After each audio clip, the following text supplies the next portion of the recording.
اعتکاف کې یو سړی باندې غسل واجب شي مونږه روژې نه بغیر کم غسل کو خوله کې 3 ځله اوبه واچو بیا غرغرې وکړو بیا پوزه کې 3 ځله اوبه واچو چې دا ډوکې د کم نرم ډوکې دا ترخواله محسوس کی هغه د بعد په غون بدن باندې اوبه واچو د غسل طریقه دا ده او مونږه دا وایو چې غسل کې دا 3 فرض دي کروژه کې یو سړی ته احتلام وشو اور غسل په واجب شو نه دا به غسل څنګه کی دا به 3 ځل خوله کې اوبه واچي اور غرغرې به نه کوي 3 ځل به پوزه کې اوبه واچي اور د نرم اډو کې ته به اوبه نه رسي پوزه به نه ترخي بیا به په بدن باندې اوبه واچي د دې غسل وشو ولی والترتیب بین المزمزه والاستنشاق سنه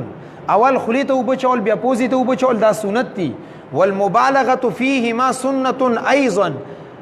فتاوی علمگیری لیکلی چې دې کې مبالغه کول هم سنت دي یعنی ستا غرغرې کول اور د پوزې د اډو کې ترخول دا سنت عمل دی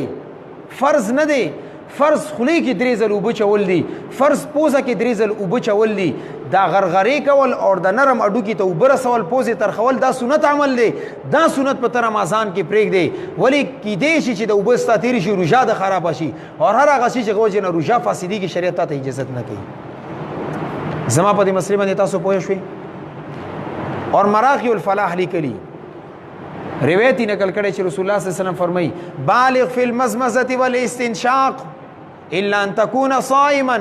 چې ته مبالغه کوه په دخلي کې اوبو چولو کې اور پوزه کې اوبو چولو کې یعنی د غرغرې کوه اور د پوزه ترخوا الا ان تكون صائما خو چې کله ستا روژه وي بیا بدان نه کوي اور علامه طحطاوی رحم الله لیکلی دي چې دا دواړه عملونه فانها سنه فيه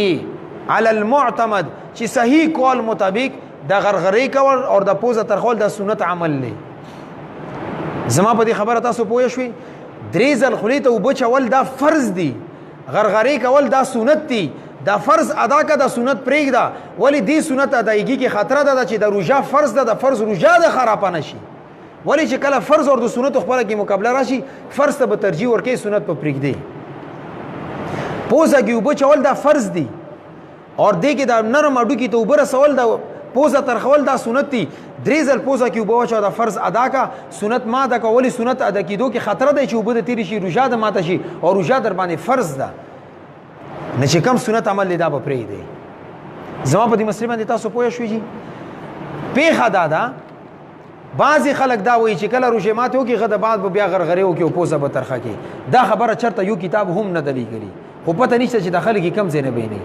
دا زړو مولیانو د خلاصې او مونیو ولا دا مشوره کړې ده انده سیدا کنه تاسو مشران به وریدلی وی کنه نه چې کله تا دا یو عام سړی ته دا وایي چې د غرغرې او پوزې به د مخاموزه پس ترخه کې دي ژوندۍ ته تباہ او برباد کا دا بنو موس کی نه به قران تلاوت کی ولې دې ځین کې دا پرته چې ما غسل نه دی شوی نه چې کم سړی دې طریقې سره غسل وکړو کم درته ما وایي پروژه کې دی غسل وشو دا به موزونه هم کې تلاوت په هم کوي هر یو هغه کار کوي چې هغه د پاره هغه شریعت جایز ګڼلې دی جوازي ور کړی دی اور چې کم عام غسل حالاتو کې ټیک نه مثال په تور باندې یو سړی جنابت کې دغه قرآن پاک تلاوت نشي کوي هغه جمعه ته دنه نشي راتلی او چې کله ته دې طریقې سره غسل وکړو د قرآن پاک تلاوت هم کوي شي موز هم کوي شي مسجد ته هم راتلی شي البته که یو سړی خپل زړه اطمینان د پروګو چې یاره ما خو خله کې اوبه چولې وي پوزه کې مو اوبه چولې خدا غرغرې اور د پوزه زکه تر هم زړه اطمینان د پرو دي کی خو یو کتاب هم نه دی لیکلی خلکو سره کې وری اشکال پیدا کوي مسلې درته پته د مخ کې بیان کا درته پته نشته علما وته وليګا ولی امت کې انتشار پیدا کوي